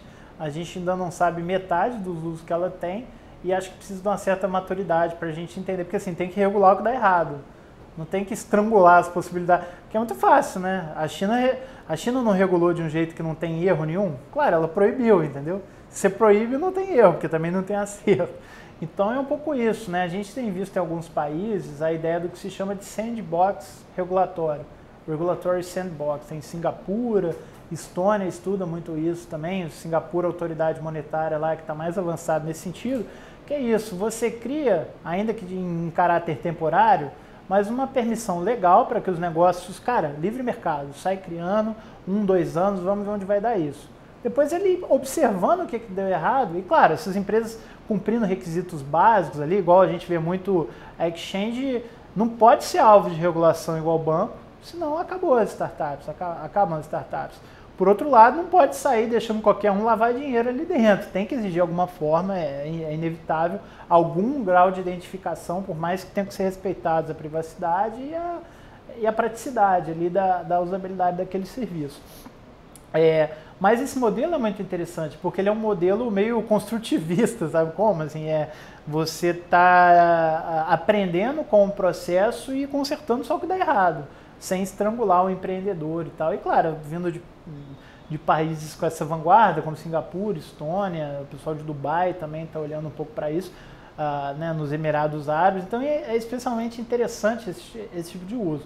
Enquanto que a falta não só, como você colocou muito bem, de uma comunicação entre os órgãos reguladores no Brasil, como até a falta de um instrumento que possa criar um entendimento legal comum. Eu não consigo nem pensar como é que, mesmo que se quisesse sentar à mesa essas 3 ou mais entidades reguladoras, como é que elas iam fazer para criar um arcabouço comum de interpretação? Então a gente acaba sendo refém de uma coisa que às vezes é boa, às vezes é ruim.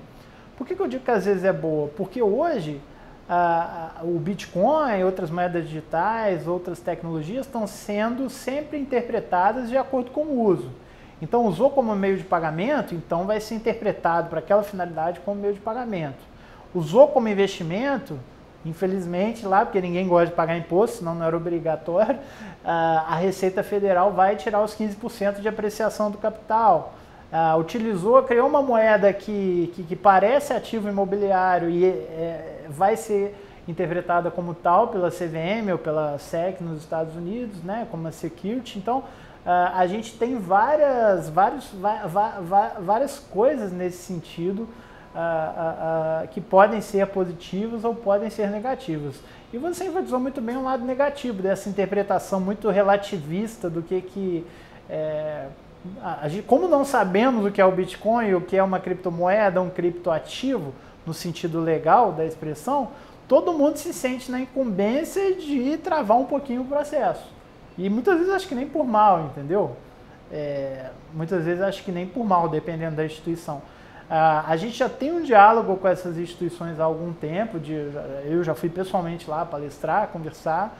A busca por orientação, por educação mesmo, educação de um curso, um workshop, queremos entender melhor, tem sido grande, até porque aqui a gente, né, é uma instituição de pesquisa e ensino, ninguém aqui vai fazer lobby, por mais que a intenção possa ser boa, isso além de incorreto não seria sequer viável.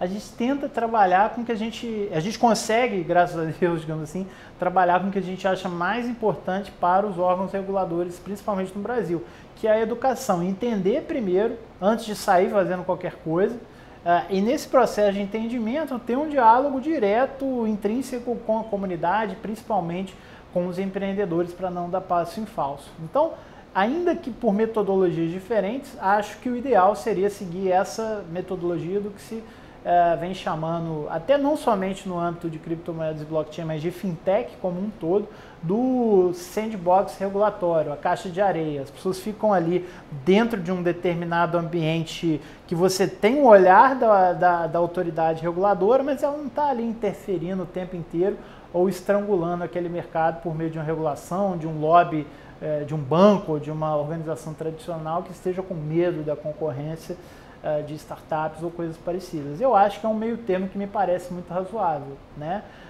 E, por exemplo, através de um sandbox regulatório, você conseguiria, na minha opinião, não posso dizer do ponto de vista legal, porque aí tem minúcias das quais eu não tenho conhecimento, mas pelo menos teoricamente, essa metodologia de sandbox regulatório conseguiria colocar todo mundo na mesma página. Então, senta-se na mesma mesa todos os reguladores, empreendedores, os mais variados nichos desse mercado, e eles conseguem estabelecer um caminho comum que seja bom para todo mundo. Os empreendedores cuidam do básico para o negócio não sair do controle, como eu falei, questões de lavagem de dinheiro, essas coisas mais perigosas, assim, no sentido de financiamento de terrorismo, embora isso seja excessivamente alardeado, na minha opinião, mas são coisas que têm que ser observadas naturalmente. E, por outro lado, o órgão regulador dá o que ele efetivamente deve dar, não regulação intrusiva, excessiva e burocrática, mas a segurança jurídica, né, de que eu posso investir, eu infelizmente não, mas de que o investidor pode ir lá colocar 5 milhões de reais num projeto que a exchange não vai ser fechada do dia para a noite, entendeu? Porque isso é um problema gravíssimo, a gente carece, e a nossa indústria, na minha opinião, é muito avançada, a gente tem muitos serviços bons aqui no Brasil, o sistema bancário, por incrível que pareça, funciona até relativamente bem, a gente consegue fazer transferências bancárias rapidamente, no Brasil, comparado a outros países, por mais que seja caro. E é interessante observar como isso nos traz, até em termos de vantagem competitiva, um ecossistema interessante mais interessante de exchange do que em muitos países do mundo, né? Tirando aí talvez Estados Unidos e outros países grandes, né? A Coreia do Sul, etc., grandes nesse mercado, o Brasil é sim muito competitivo, mas por outro lado, por essa incerteza, essa insegurança jurídica, tem certos serviços, como você falou, um ICO, por exemplo, né? Uma coisa simples, se você parar para pensar conceitualmente, que é inviável no Brasil. Então a gente, né? O que esses reguladores, não é uma crítica direta a uma pessoa ou uma instituição, mas a crítica ao sistema como um todo, tal qual ele funciona no Brasil. Essa falha de compreensão que resulta em insegurança jurídica está fazendo com que o cidadão brasileiro não tenha acesso a alguns serviços que poderiam melhorar a sua vida, ser mais baratos, mais inclusivos, mais eficientes, né? É isso que o cidadão está perdendo pela ignorância, no sentido puro da palavra, pela falta de compreensão adequada dessas novas tecnologias por parte de alguns reguladores. Eu fico feliz para contribuir para a reversão desse processo aqui através do ITS.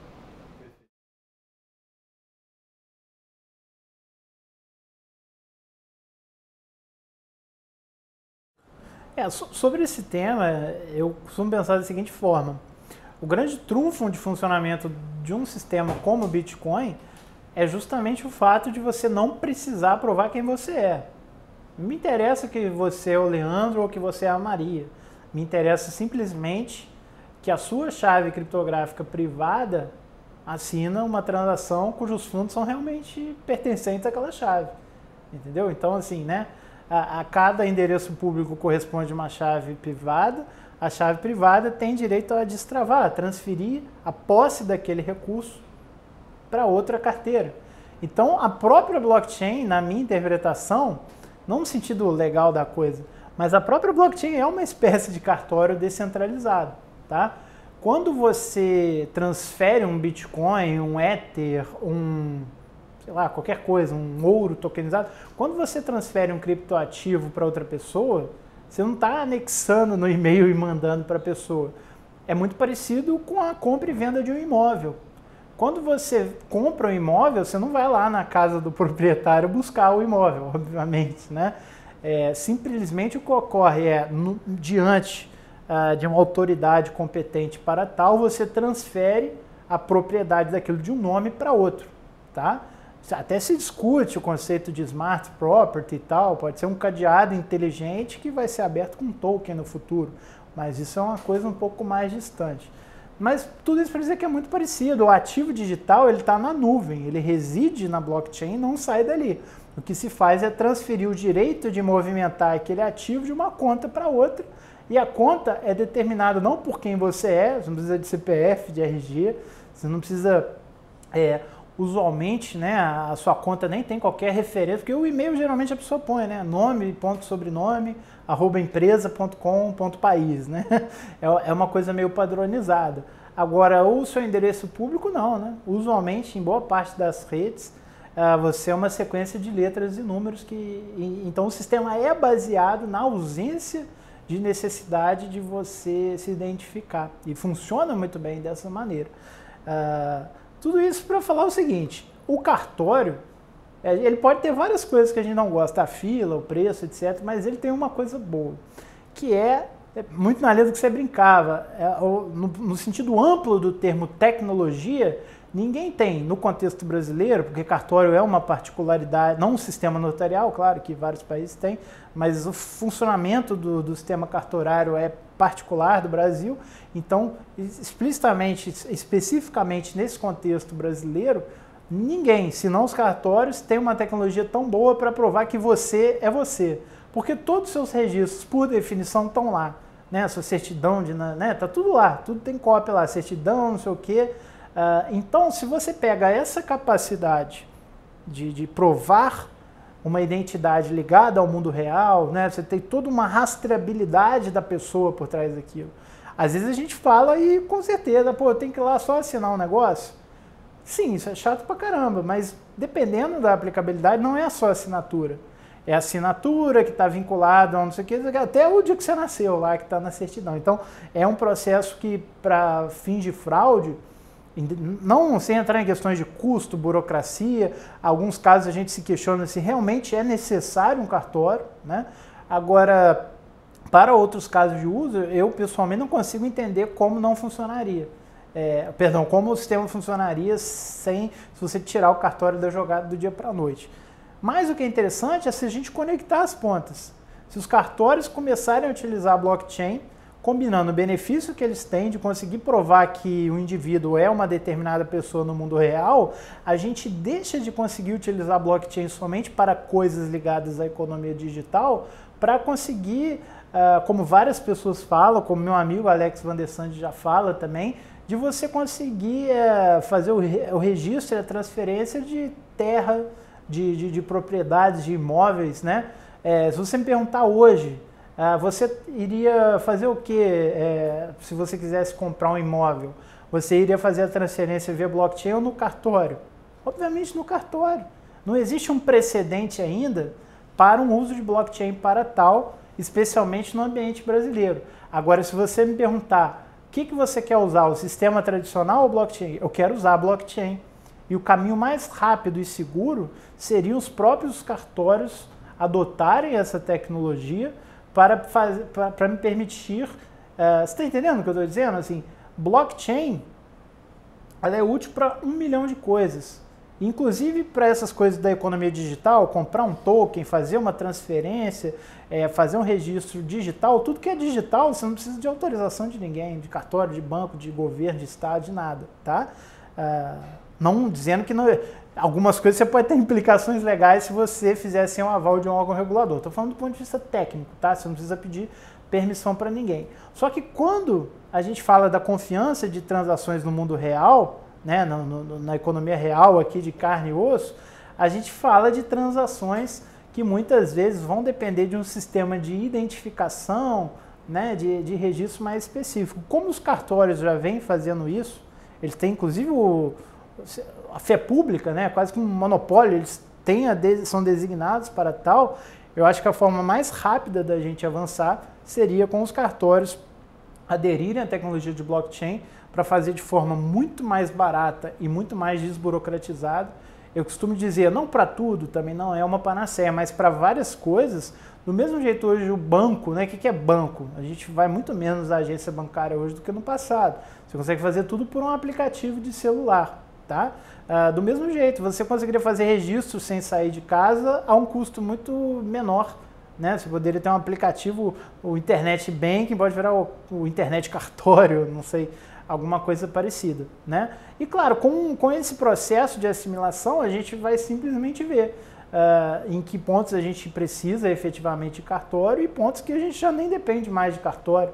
Você registrar a existência de uma criação intelectual sua. Você fez uma partitura de música, criou um design, escreveu um artigo acadêmico, publicou uma poesia, registrou em blockchain, você consegue, porque a blockchain ela tem a imutabilidade não apenas do dado que é registrado nela, como que a gente fala o metadado. Ou seja, fica ali provado quem registrou a informação, quando e o conteúdo dessa informação. Tá? Mesmo que você não dê CPF, você não coloque lá o polegar, você consegue, diante da posse da chave privada, provar que foi você que registrou aquela informação. Entendeu? Então, para várias questões, até no aspecto legal, você já não prescinde mais da utilização de cartórios para você conseguir ter uma prova de precedência. Agora, para várias questões, sim, o cartório tem a função de fé pública e nem que seja, sei lá, para quem é mais especificamente crítico da atuação e da existência de cartórios, nem que seja por um processo de assimilação, eu acharia importante que a gente contasse com esse meio termo, né? Não sair de uma coisa para outra sem um processo de assimilação.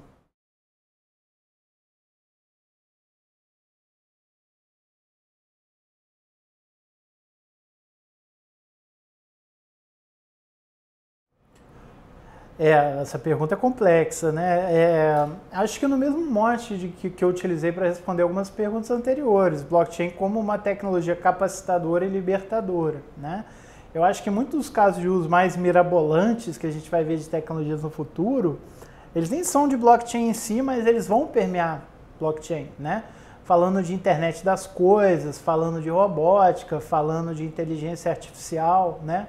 Por exemplo, uma combinação que eu acho que vai ser essencial e fantástica de inteligência artificial com blockchain.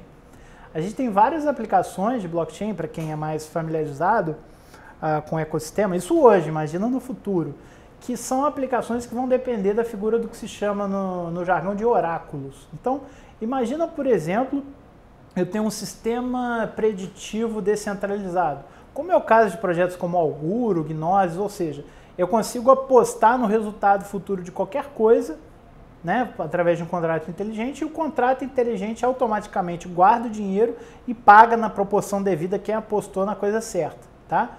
Se eu for criar um mercado preditivo ali para algo simples, quem ganhou a eleição, a Dilma ou a Aécio?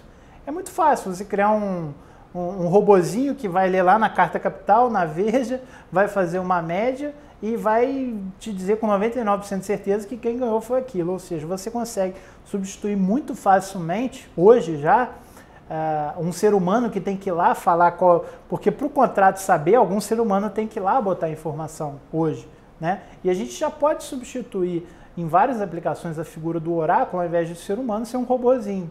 Agora, quanto mais específico for o mercado preditivo, mais sensível a questão fica e dependente de uma inteligência muito mais poderosa e muito mais específica, né?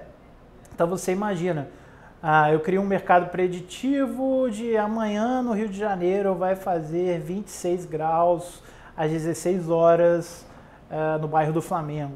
Então é uma coisa extremamente específica que ou vou depender de um ser humano, ou eu vou depender de um ponto central que pode ser facilmente corrompido, como um fornecedor dessa informação, etc. Ou eu posso ter uma inteligência artificial muito mais elaborada do que simplesmente sair coletando em sites de diferentes orientações políticas quem é que foi listado como o vencedor da eleição. Você está entendendo o que eu estou falando? Então, quando a gente combina a internet das coisas, como o exemplo que eu dei anteriormente do funcionamento de sensores que estão emitindo informações, essas informações para fins de imutabilidade e transparência são armazenadas numa blockchain. Exemplos como esse de eu combinar a inteligência artificial observando o mundo real e imputando informações que vão desencadear reações a partir de um contrato inteligente, entende? Então, eu acho não que o estado da arte da tecnologia blockchain com certeza não está pronto, tá? A gente ainda não está no estágio final dessas tecnologias. No entanto, de uma forma geral, pelo menos no futuro de, sei lá, 10, 20 anos, eu acho que está claro o que é a blockchain, o que essas tecnologias, enquanto princípios e aplicabilidade prática, têm a trazer. Essas questões que eu já falei inúmeras vezes aqui, transparência, imutabilidade, automatização de pagamentos e outras questões transacionais através de contratos inteligentes. Isso, na minha opinião, em 10, 20 anos, acho que não vai mudar muito. Pelo contrário, essas características, a segurança e a eficiência delas vão ser reforçadas, tá? O que eu acho que vai mudar é com o avanço de outras tecnologias emergentes e como elas vão se combinar com o blockchain no futuro, né? A própria ideia de trabalho, você estava falando aí, a gente hoje se espanta positivamente, a gente acha, pô, que legal, né? A coisa do nômade digital, ele consegue trabalhar. Já era um pouco assim há 5 anos atrás, quando começou o fenômeno, hoje que a pessoa trabalha de qualquer lugar do mundo mesmo, porque o cara consegue receber Bitcoin e validar a transação via satélite, né? Então, se antes você podia ir para 100 países do mundo, hoje você pode ir para 120, entendeu? E você consegue trabalhar com muito mais eficiência, etc. Mas a grande transformação para mim, inclusive no futuro do trabalho, é com o fenômeno das organizações autônomas, né? Então, boa parte... isso já é dito, obviamente, por função da automatização, da robotização e da inteligência artificial para vários setores, né? Então, mais com blockchain, eu acho que isso vai se acelerar ainda mais, porque permite uma integração muito fácil entre robôs, né, os bots, e seres humanos atuando conjuntamente. Então, acho que o futuro do trabalho é você ter uma composição muito peculiar, assim, de times globais trabalhando com robôs globais em organizações descentralizadas. Então essa figura da grande empresa e mesmo do grande empreendedor, a gente ainda está um pouco apegado a isso. Até no caso da Ethereum tem a figura do gênio Vitalik, que criou a plataforma, etc. Eu acho que ou para falar na economia tradicional, o grande Mark Zuckerberg, o gênio de Harvard que criou o Facebook, ou Elon Musk, a gente ainda tem um pouco essa figura do disruptivo, do empreendedor mágico, esse tipo de coisa. E foram empreendedores mágicos, com certeza, os casos que eu mencionei aqui. Eu acho que isso vai se tornar cada vez mais difuso, os processos vão ser cada vez mais colaborativos, porque hoje a gente tem uma forma de incentivar financeiramente, né, e remunerar do ponto de vista econômico as pessoas pelo que elas fazem num processo colaborativo em massa, tá? Então acho que vai ser uma inovação muito mais em cadeia e processos efetivamente distribuídos, ou muito mais nessa linha do que você depender de um cara como um Elon Musk que tem acesso a muito capital, os Mark Zuckerberg que tem acesso a um bom ensino e um bom networking por ter estudado em Harvard e esse tipo de coisa. Essas coisas vão ficar muito fluidas, entende? Já é fluido com a questão do capital. Quando você, não tenho dinheiro, pô, antigamente ainda se fala no Brasil, né? Brasil não tem venture capital, não tem dinheiro circulando aqui para investir, aqui para eu ter uma startup eu não consigo captar dinheiro. Cara, faz um ICO. Esse problema já acabou. Se você tem uma ideia minimamente fundamentada e reconhecida pelo mercado como algo digno de investimento, a fricção para você receber dinheiro é mínima hoje, né? Tirando os probleminhas, as questões regulatórias que a gente falou que por vezes atrapalham. Então isso, que já é realidade para o sentido financeiro, eu acho que cada vez mais vai ser verdade para tudo, né? A gente vai ter talvez seja um viés um pouco otimista meu, mas acho que a gente vai ter uma liberdade de trânsito muito maior, a gente vai ter uma eficiência muito maior para sair cruzando fronteira, não vai ter esse negócio de passaporte, vai ser uma identidade 100% digital. Então eu vejo uma aceleração muito intensa desses processos, uma dificuldade, claro, de assimilação, porque eu acho que isso vai acontecer muito, muito rápido, mas sou otimista. Aí uma escolha, um determinante pessoal, mas eu sou bem otimista, que acho que as pessoas vão ver tantos benefícios dessa descentralização que elas vão acabar tendo incentivo a assimilar isso daí de forma mais rápida.